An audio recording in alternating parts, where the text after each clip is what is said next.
All right, guys, so the first biomechanical principle that I'm going to be discussing is angular momentum.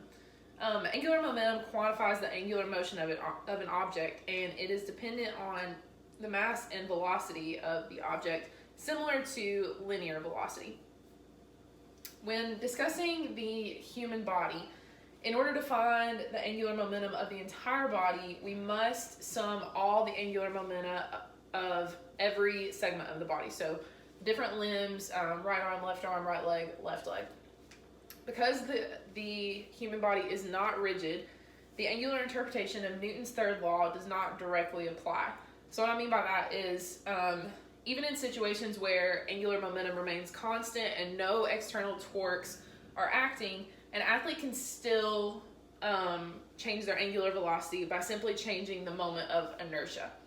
So the reason this is true is because, like I mentioned, the human body is not just one singular segment. It's a lot of segments all put together. So all those segments acting individually play a part on the whole.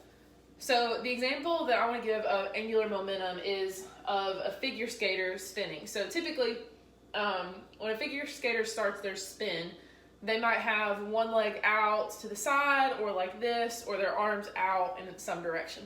But as they spin, they're going to typically bring their arms in really tight and both their legs in together. As they adduct their arms and legs, so their limbs into their body, their velocity increases, so they're going to spin faster and faster. So they're spinning, they're spinning, they're spinning. It's increasing as they are bringing their arms and their legs in. The reason this happens is because the moment of inertia, those arms and legs, that has decreased, and therefore the velocity has increased.